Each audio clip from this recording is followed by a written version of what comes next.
Todos hemos escuchado eso de que Dios es amor. Lo dice la Biblia.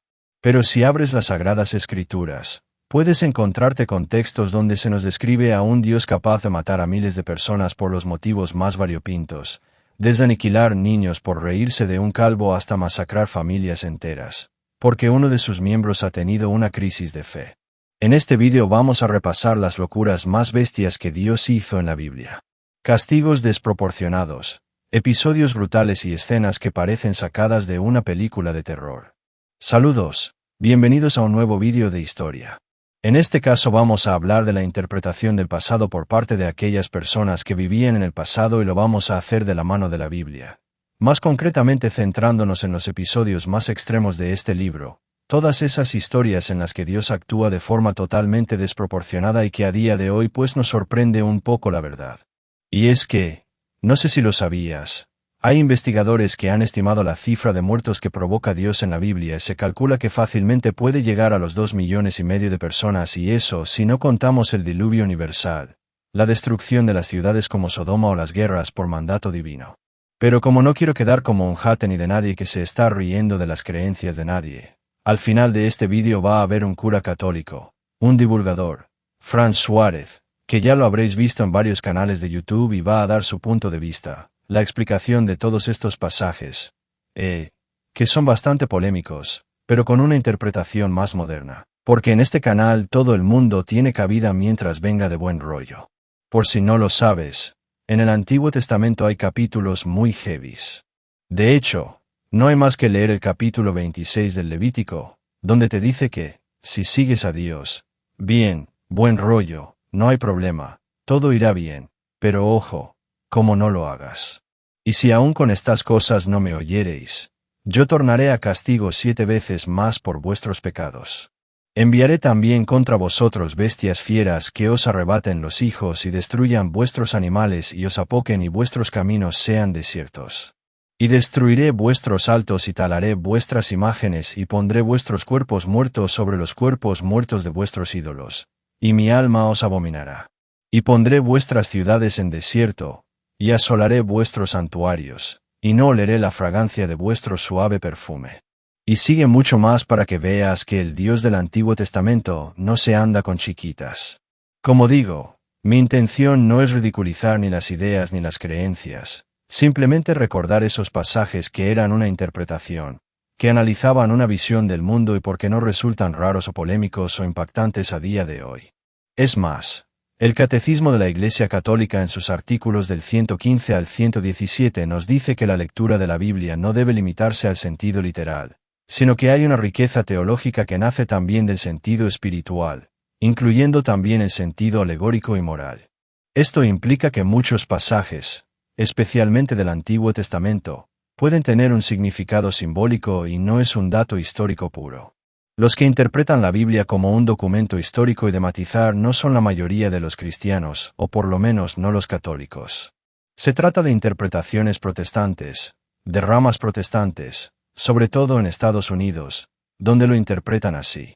La Iglesia Católica no defiende que el Antiguo Testamento sea un documento histórico, sino que no hay que interpretarlo de manera literal, simplemente muestra cómo se interpretaba el mundo antes. Los osos vengativos. Después subió de allí a Betel y subiendo por el camino salieron unos muchachos de la ciudad y se burlaban de él diciendo, Calvo, sube, calvo sube. Y mirándole atrás, los vio y los maldijo en el nombre de Jehová. Y salieron 2 osos del monte y despedazaron de ellos a 42 muchachos. Es decir, Dios es un protector del honor capilar y decide que la mejor respuesta a esos chavales que se reían del profeta Eliseo es mandar un oso que se carga a 42 de ellos. ¿Qué lección podemos aprender aquí? No reírse de los calvos, no sea que parezca una bestia y te despedace. Desde mi punto de vista, como persona que va inexorablemente caminando hacia la calvicie, pues me alegra ver que este puede ser el final de aquellas personas que se vayan a reír de mí. La curiosidad provocó un genocidio. Entonces Dios hizo morir a los hombres de Bet-Semes, porque habían mirado dentro del arca de Jehová. Hizo morir del pueblo a 50,7 hombres, y lloró el pueblo porque Jehová lo había herido con tan gran mortandad. Todos conocéis la historia del arca de la alianza, que según la Biblia contenía en su interior los 10 mandamientos con las leyes que se le entregaron a Moisés. No obstante, Dios prohíbe mirar dentro porque, bueno, son sus tablas, son sus cosas y no quiere que haya curiosos mirando. Bueno, pues unos pocos hombres no se podían aguantar, querían saber qué hay dentro. Miran, echan ahí una ojeada y Dios se enfada y mata a todo su pueblo, concretamente a 50.070 hombres. Pero ojo, es que ya no es que no se pueda mirar dentro del arca, porque si no extermina a todo un pueblo, es que tampoco se puede tocar ni siquiera aquellas personas que están cargando el arca. Dios fulmina a una persona que quería proteger el arca de la alianza. Pero cuando llegaron a la era de Nacón, Uza extendió la mano hacia el arca de Dios y la sostuvo porque los bueyes casi la volcaron. Y se encendió la ira del Señor contra Uza. Y Dios lo hirió allí por su irreverencia y allí murió junto al arca de Dios. Vale que la orden era no tocar el arca. Eso estaba clarísimo. Pero es que la intención de Uza no era mala. Al ver que un buey da un traspié, pues él apoya la mano quizás en un movimiento instintivo. Eso es memoria muscular. Su intención no era faltar al honor de Dios. Pero da igual. Esto es interpretado por Dios como una irreverencia y lo fulmina, se lo carga. Así que, si alguna vez crees que puedes ayudar a Dios, piénsatelo 2 veces. Sodoma y Gomorra. Mas los hombres de Sodoma eran malos y pecadores contra Jehová en gran manera. Todos conocéis la historia de Sodoma y Gomorra. Sodoma y su ciudad vecina, Gomorra, eran, según la Biblia, 2 ciudades de pecado y perversión moral. Estas ciudades eran símbolo de opresión a los pobres, de inhospitalidad, de pecado, muchas veces vinculado al adulterio y también a la inmoralidad sexual explícita, concretamente homosexualidad. De hecho, la palabra sodomía viene de una práctica que debía ser común en Sodoma. Solución de Dios. Exterminar las ciudades, pero para asegurarse de que no mata a gente inocente, porque igual ahí hay gente que merece la pena, manda 2 ángeles para investigar. Un ciudadano llamado Lot acoge a estos ángeles en su casa. Sin embargo, la muchedumbre se entera y va a intentar irrumpir en la casa para violar a los ángeles. Sí, violar a los ángeles. Para evitar todo esto, a Lot se le ocurre lo siguiente. He aquí, ahora yo tengo 2 hijas que no han conocido varón. Os las sacaré fuera y haced de ellas como bien os pareciere. Solamente que a estos varones no hagáis nada, pues vinieron a la sombra de mi tejado. O sea, lo propone a la turba que antes que abusar, que violar a los ángeles, mejor que lo hagan a sus hijas. Lot, padre del año. El caso es que al final Dios identifica que esa ciudad está llena de locos y de pecadores y que solo una persona tiene que salvarse. Bueno, una persona, Lot y su familia. Así que le dice que se vaya de ahí porque va a solucionar el problema que hay en Sodoma y Gomorra y lo va a solucionar con fuego y azufre. Esto es como usar un misil nuclear para matar a una mosca, pero Dios no se anda con chiquitas. Y ocurre lo siguiente. Entonces Jehová hizo llover sobre Sodoma y sobre Gomorra, azufre y fuego, y destruyó las ciudades y toda aquella llanura con todos los moradores de aquellas ciudades y el fruto de la tierra. Pero claro, esto nos lleva al siguiente punto. Una mujer inocente es convertida en sal. Entonces la mujer de Lot miró atrás a espaldas de él y se volvió estatua de sal. Dios les había prohibido mirar hacia atrás por lo que sea. No podían ver cómo su ciudad natal era arrasada y destruida. Lo podían escuchar los lamentos, los gritos, pero no mirar, que eso a lo mejor genera más estrés postraumático. La mujer de Lot le puede la curiosidad, no escucha a Dios y mira para atrás, y se queda convertida en una estatua de sal como castigo por no obedecer. Y no sé, mirar cómo se destruye la ciudad donde te has criado, por muy desastre que sea esa ciudad, por muy pecadora que sea, no me parece tan mal ni tan raro. Pero bueno, si Dios te dice que no lo hagas, mejor no lo hagas porque si no acabarás sazonando una sopa. Pero igual es mejor que la mujer de Lot muera, porque sí, así no se entera de lo que está por venir. Después de haberlo perdido todo, Lot y sus hijas vivían en una cueva en las colinas. Las 2 hijas de Lot se dan cuenta de que ningún hombre se casará con ellas ni les dará hijos y están viviendo en esas cuevas. Así que las hijas de Lot pues hacen lo que cabría pensar en esta situación. Salir a conocer gente, ¿no? Emborrachan a su padre y durante 2 noches consecutivas lo violan. Y sí, Finalmente las dos quedaron embarazadas de su propio padre. A ver, es un final bastante impactante para esta historia, pero bueno, ¿qué se puede esperar de un par de chiquillas que se han criado en Sodoma y Gomorra? Dios prohíbe a los minusválidos entrar en sus templos, porque ningún hombre en el cual haya defectos se acercará, ni ciego, ni cojo, ni desfigurado, ni deforme, ni hombre en el cual haya quebradura de pie, ni rotura de mano, ni jorobado, ni enano, ni que tenga nube en el ojo, ni que tenga sarna, ni erupción, ni testículo dañado. Ningún hombre de la descendencia del sacerdote Aarón, en el cual haya defecto, se acercará para ofrecer las ofrendas encendidas para Jehová. Esto no es una masacre ni una matanza, pero bueno, es un castigo bastante contundente, discriminar a minusválidos. Así que ya sabes, si eres de uno de estos colectivos o directamente feo, que sepas que no eres bienvenido.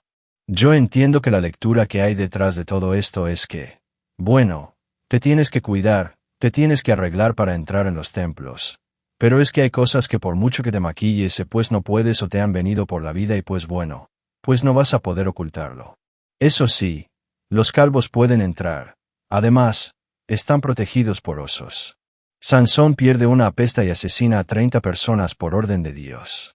Entonces el Espíritu del Señor vino sobre él con gran poder y descendió a Escalón y mató a 30 de ellos tomando sus despojos. Dio las mudas de ropa a los que habían declarado el enigma y ardiendo en ira subió a la casa de su padre. En Jueces 14 tenemos una de esas historias que parecen escritas en clave de humor negro. Sansón, el héroe elegido por Dios, ese que era tan fuerte si tenía el pelo largo, decide hacer una apuesta bastante absurda. Lanza un acertijo a 30 tipos del pueblo de su novia y les dice que, si en 7 días logran resolverlo, él les regala 30 mudas de ropa. Pero si no lo consiguen, esas 30 personas, se lo tendrán que regalar a él. Fácil, ¿no? Pues no tanto. Los del pueblo, que no eran precisamente tontos, amenazan a la novia de Sansón para que les saque la respuesta. Y la pobre, presionada bajo amenaza de ver su casa arder con toda su familia dentro, le arranca la solución a Sansón y se la comunica a los apostadores. Resultado, Sansón pierde su ridícula apuesta. Pues aquí entra el toque divino.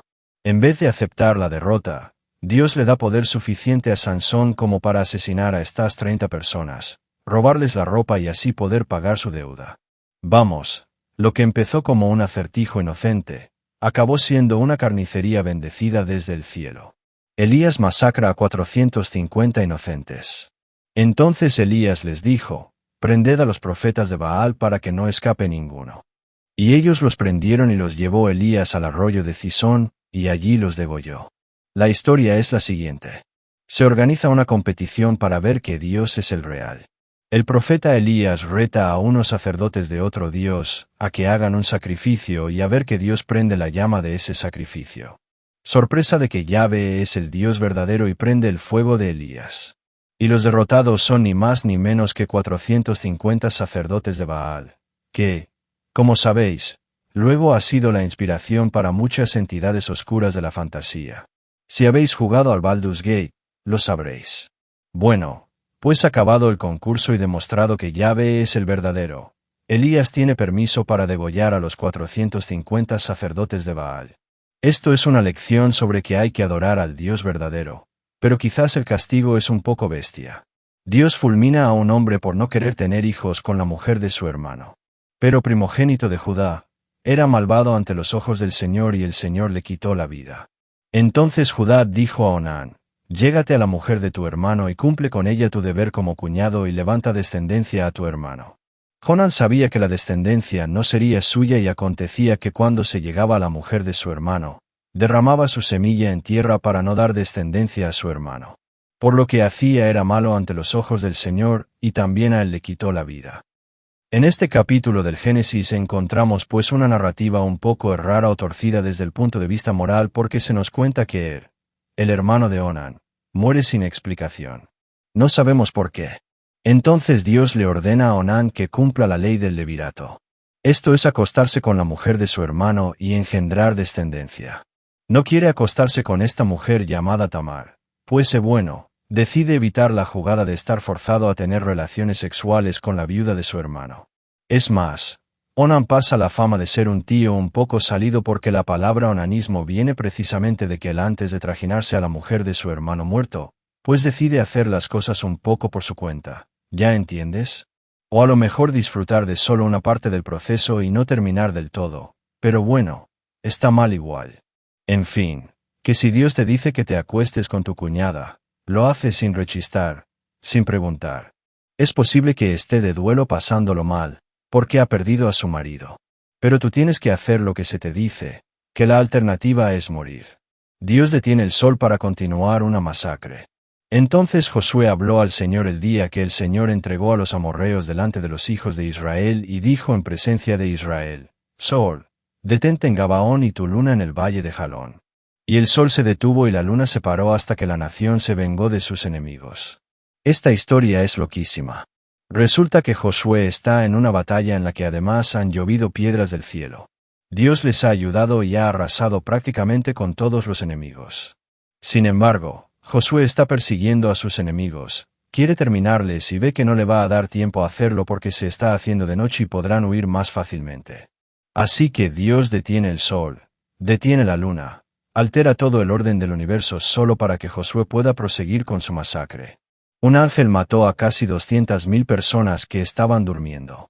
Y aconteció que aquella misma noche salió el ángel de Jehová, y mató en el campamento de los asirios a 185.000. Y cuando se levantaron por la mañana, he aquí que todo eran cuerpos de muertos. Aquí tenemos un momentazo bíblico sacado de una superproducción divina con momentos estelares y personajes históricos que existieron en el 701 a.C., mientras el rey asirio Senacaribib, que fue real, estaba acorralando Jerusalén con su ejército y de su enemigo. El rey Ezequías no quiere rendirse. Y es que contaba con un as en la manga: rezar al buen Dios. Una noche, un ángel del Señor con una eficiencia que ya quisieran muchísimos ejércitos modernos, se paseó por el campamento enemigo y aniquiló a 185.000 personas. Mientras estaban durmiendo, los dejó en el sueño eterno. Senaquerib, que no era de huir, pero vista la situación, recogió sus bártulos y se fue a Nínive, su ciudad natal, donde, por cierto, fue asesinado también por parte de sus hijos en un final digno de telenovela. La conquista de Jericó. Entonces el pueblo gritó y los sacerdotes tocaron las trompetas. Y sucedió que cuando el pueblo oyó el sonido de la trompeta, el pueblo gritó a gran voz y la muralla se vino abajo. El pueblo subió a la ciudad, cada hombre derecho hacia adelante y tomó la ciudad. Corre el siglo XI a.C. y Josué, que ha sido quien ha conquistado la mayor parte de la tierra prometida, necesita conquistar Jericó. Así que para ello decide poner a su pueblo a dar vueltas en torno a la ciudad, tocando trompetas y con el arca de la alianza. Esta extraña coreografía es básicamente por orden de Dios porque les prometió que si estaban 7 días así, las inexpugnables murallas de la ciudad caerían al hacer sonar las trompetas. Y dicen que así fue. Según la Biblia, esto es lo que pasó. Destruyeron por completo a filo de espada a todo lo que había en la ciudad. Hombres y mujeres, jóvenes y ancianos, bueyes, ovejas y asnos. La moraleja que sacamos de aquí es que nunca subestimes el poder de una buena coreografía, porque puede acabar en una masacre en la que además matas a los animales, cosa que tampoco hacía falta. Y entre otras cosas, porque ya el ejército cuando entre en Jericó puede tener esos animales que les van a venir bien. El apóstol Pedro exige donaciones a los demás, y los acaba matando si no lo hacen. Al oír Ananías estas palabras, cayó y expiró y vino un gran temor sobre todos los que lo oyeron. Curiosamente, no es del Antiguo Testamento, sino del Nuevo. Y es una historia un poco sorprendente. El contexto es el siguiente. Ananías y Zafira son un matrimonio que quiere ser cristianos, pero tienen que pagar por ello. Así que venden una propiedad suya para pagar la donación obligatoria, que esto ya suena un poquito mal. Esto de donación obligatoria, pero bueno. Le dan una parte del dinero, no todo lo que han conseguido se lo dan a Pedro. Y Pedro les pregunta: Oye, ¿es esto todo lo que me tenéis que dar? ¿Me estáis ocultando algo? Pedro se olía la tostada.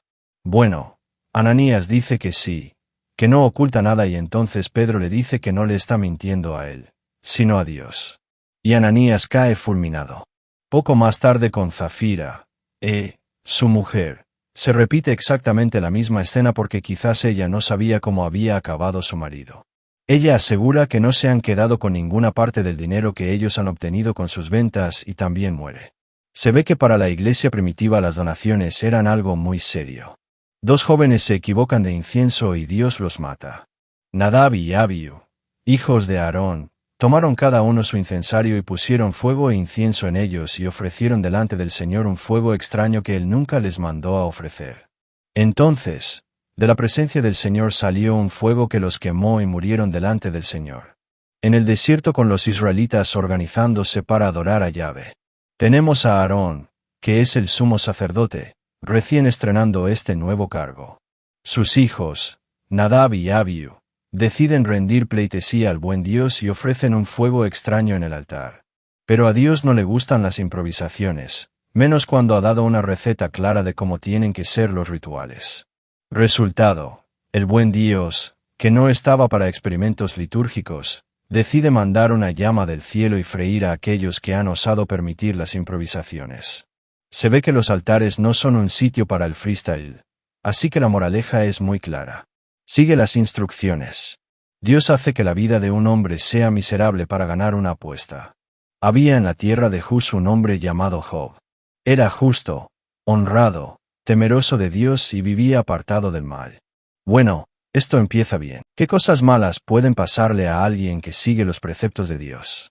Ya hemos visto que Dios está en el Antiguo Testamento en misericordia con sus enemigos. Pero bueno, si en teoría haces las cosas bien, ¿qué puede pasarte? Pues resulta que Job era tan buena persona que a Dios se le ocurre la brillante idea de apostar con él a ver si es capaz de tentarle y sacarle del camino del bien. La apuesta es simple. Haz lo que quieras, haz su vida miserable si quieres, que ya verás que Job no va a perder la fe. Resultado, él mata a todos sus hijos, destruye sus riquezas, arrasa su casa, mata a sus animales y lo deja cubierto de llagas y forúnculos. Todo con la bendición divina. Job aún así no reniega de Dios y después de aguantar una tortura que cualquiera llamaría inhumana se atreve a preguntarle a Dios por qué le pasó todo esto. La respuesta divina básicamente es porque sí. No tengo que dar explicaciones. Luego le recompensa devolviéndole todas sus riquezas y curándole, pero sus hijos muertos no regresan jamás. Es verdad que luego vuelve a tener una familia, pero es que le ha matado a sus hijos. Así que básicamente el libro de Job es la historia de cómo Dios arruinó la vida a una persona porque quería ganar una apuesta. Saúl comete un genocidio. Ve ahora y destruye por completo a toda la nación amalecita. Hombres, mujeres, niños recién nacidos, ganado, ovejas, cabras, camellos y burros. En el siglo X a.C. y tenemos a Saúl, rey de Israel, que tiene que acabar con sus enemigos, los amalecitas, que son unos vecinos problemáticos y mejor cargárselos enteros, no dejar nada, ni un souvenir, ni restos arqueológicos, ni animales, nada. Saúl, con su ejército en modo máquina de guerra aplasta a los amalecitas como si fuera un videojuego, pero luego en un alarde de yo lo hago a mi manera, decide perdonar al rey Agag y quedarse con el mejor botín como quien guarda las sobras de un banquete. Entra el profeta Samuel con cara de esto no estaba en el guión y le suelta que Dios no está para medias tintas. Por su culpa, Saúl pierde el favor de Dios. Y no solo eso, agmina en pedacitos bajo la espada de Samuel. Moraleja, cuando tu jefe te dé una orden, cumple. No te hagas el listo. El ataque de las serpientes asesinas. Y Jehová envió al pueblo serpientes ardientes que mordían al pueblo y murió mucha gente de Israel. Estamos en el desierto, una situación muy dura. El pueblo de Israel está vagando por el desierto y se quejan más que un grupo de turistas sin wifi gratis. No les gusta la comida que les ofrece Dios. No les gusta el maná. No paran de quejarse. Y Dios, para enseñarles una lección, envía serpientes venenosas que empiezan a morder y a atacar a todas esas personas que se estaban quejando. Moisés, siempre el mediador estrella, intercede y Dios, en un alarde de creatividad, le ordena hacer una serpiente de bronce y colgarla en un poste. Todo aquel que la mirase quedaría curado.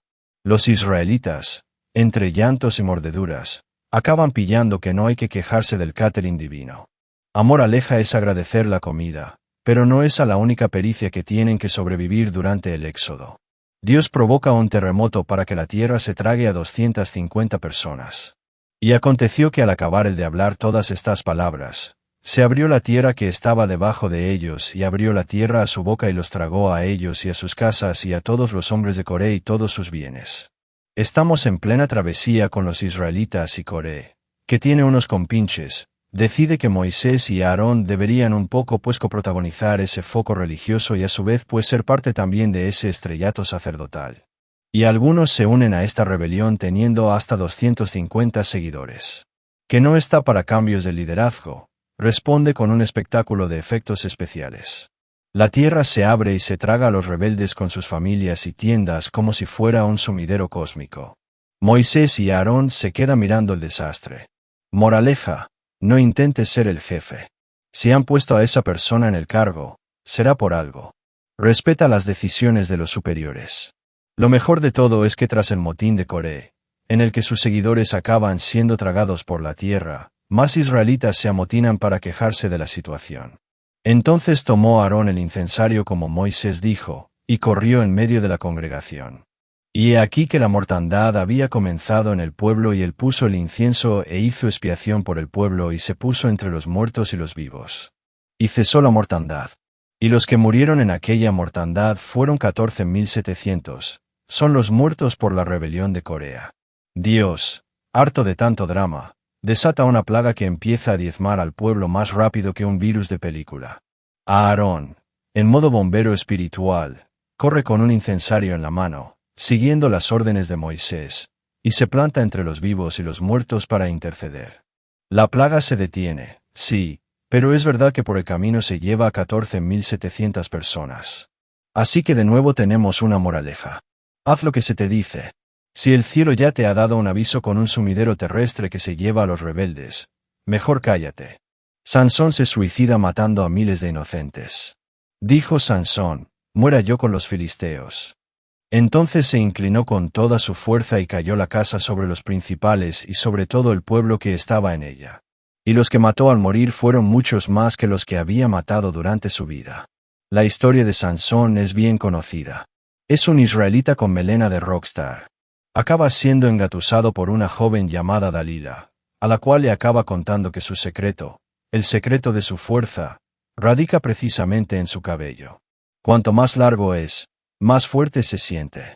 Es como un metalero. Así que Sansón, cargado por el amor o algo quizás menos poético, pues eso, le acaba confesando su secreto. Dalila, sin perder el tiempo, le afeita la cabeza mientras duerme y los filisteos lo capturan, lo ciegan y lo convierten en el bufón de su fiesta. Pero en un giro final, Sansón con el cabello creciendo y una última plegaria derriba las columnas del templo filisteo, aplastándose a sí mismo y a miles de enemigos en un adiós espectacular. Literalmente mata a miles de personas que simplemente pasaban por el templo a rezar, gente que no tenía nada que ver y que a lo mejor ni sabían que Sansón estaba ahí prisionero. ¿Y cómo sabes que eran miles de personas las que fallecieron ahí? Por cierto, muchas de estas son inocentes.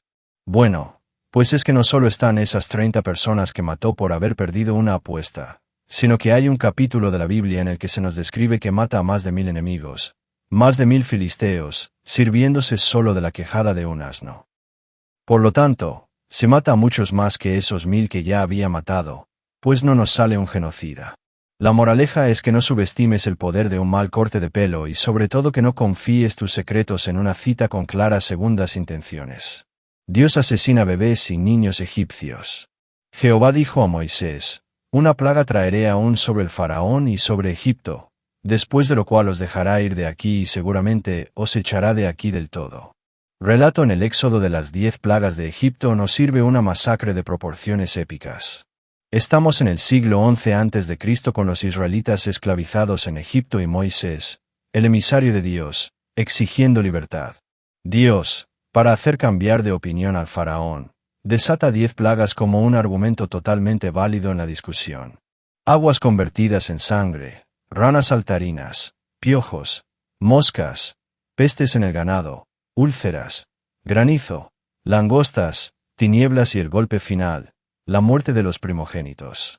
La 10ª plaga, la más devastadora, liquida a todos los primogénitos egipcios, desde el hijo del faraón hasta el más humilde, además de los primogénitos del ganado.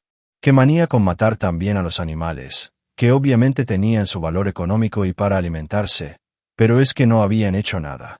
La Biblia no da una cifra exacta. Fíjate que a veces pone los miles de muertos, pero en esta ocasión simplemente dice que afecta a todas las casas de Egipto, lo que implica miles, probablemente decenas de miles de afectados. Las otras 9 plagas tampoco dan cifras de muertos, pero seguramente pues la peste en el ganado y las úlceras provocaron daños colaterales. Al final el faraón cede, los israelitas huyen y el Mar Rojo se encarga de hundir al ejército egipcio, sumando a la lista unos cuantos cientos o miles de soldados. Moraleja, y vete a vivir a otra región. Dios ordenó a Abraham matar a su hijo, pero era broma. Y Dios dijo, toma ahora a tu hijo, tu único Isaac, a quien amas, y vete a tierra de Moría y ofrécelo allí en holocausto sobre uno de los montes que yo te diré. En Génesis nos cuenta una de las historias un poco más turbias y extrañas de la Biblia, y es que Dios manda a Abraham matar a su hijo. ¿Por qué? Porque sí. Es que no hay ninguna razón aparente. Ah, sí, tal cual.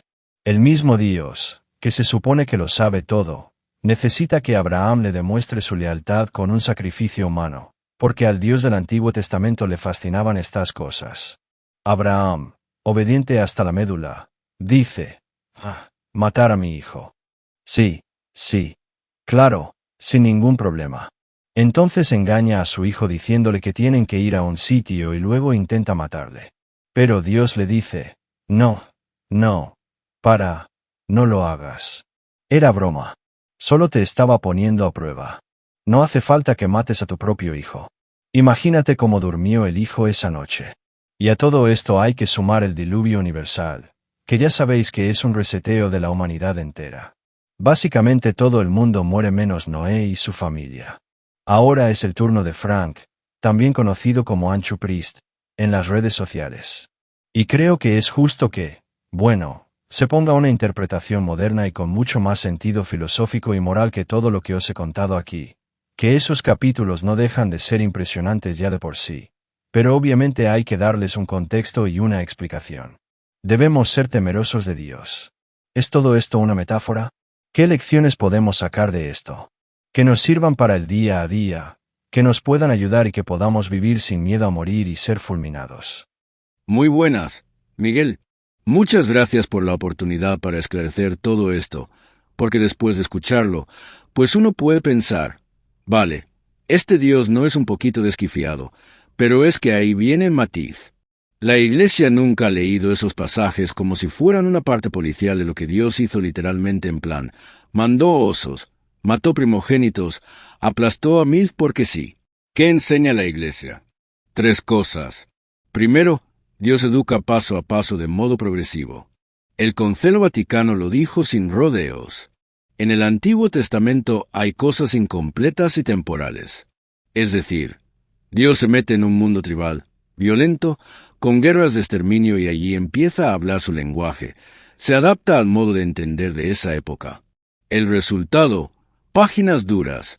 Sí, pero que luego prepararán algo mucho más grande, la revelación dada por Jesucristo. Segundo, la interpretación de la Biblia no es literalista. El catecismo recuerda que la Biblia tiene varios sentidos. Por ejemplo, cuando Eliseo maldice a los chavales que se ríen de su calvicie, el punto no es que Dios tenga manía de los haters de los calvos, no, sino que lo sagrado no es un chiste barato. Lo mismo con Uza tocando el arpa. No es que Dios deteste la buena voluntad, sino que se subraya la santidad radical de su presencia. Y sí, son relatos que hoy nos chocan, pero porque nosotros ya hemos conocido a Jesucristo y eso nos parece una barra basada. Y tercero, el criterio final es Jesús. Él mismo corrige la violencia de la ley antigua cuando dice, «Habéis oído que se dijo ojo por ojo, diente por diente. Pues yo os digo, amad a vuestros enemigos». Y en otro pasaje, cuando da el mandamiento nuevo, es clarísimo. Amaos unos a otros como yo os he amado. Eso significa que la Biblia hay que leerla entera como un camino que lleva hasta Jesús, un camino que va de la espada al perdón, de la venganza al amor al enemigo. Por eso cuando leemos las guerras de Josué o la destrucción de Sodoma y Gomorra, no es un manual para cómo actuar a día de hoy. No, hombre, no que nadie se le vaya la cabeza. Es un espejo de cómo el pueblo entendía a Dios en su época. Y el desenlace de toda esa historia no es un ángel que mata a 185,000, sino un Dios que se deja matar en la cruz y perdona. En resumen, estos pasajes son duros, sí, pero no muestran a un Dios psicópata al que haya que temer, sino parte de un camino pedagógico que culmina en Jesucristo. Y allí, en él descubrimos que la última palabra de Dios no es la muerte, sino un amor que vence a la misma muerte por medio de la resurrección. Así es que ya está, pues gracias por haber visto este video. Es un poco diferente, pero bueno, también abordamos historia, también abordamos cómo se interpretaba la historia. ¿Quieres que siga hablando de historia gracias a productos de la cultura popular? Sé que la Biblia no encaja exactamente en esto, pero bueno, ya sabes, aquí hablamos de cine, de series, de cómics, de videojuegos, de películas, de todo lo que nos sirva, pues, para poder aprender cómo era el mundo antes de cuando estábamos nosotros o hace algunos años. Así que eso, apoya el Patreon una vez al mes. Elegimos qué tema traemos. También me puedes seguir en las redes sociales y puedes compartir este video entre gente que sepas que le gusta la Biblia, entre creyentes respetuosos, que puedan compartir su punto de vista y ver cómo esos pasajes le han podido ayudar en el día a día, o entre gente que sepas que ha matado a miles de personas con la quijada de un asno. Muchas gracias a nuestro colaborador en este video de hoy, a Frank Anchuprist. Pásenos por su canal. Y también muchas gracias a los Patreons que apoyan el canal y ayudan a que se mantenga a flote. Los que veis aquí en pantalla son los que más aportan. También podéis apoyarme comprando mis novelas o mi libro de divulgación. Si buscáis Miguel de Lice en Amazon, ahí los tenéis. O escuchando mi música con mi grupo Lunaje o Lunaje, como lo quieras pronunciar en Spotify y YouTube.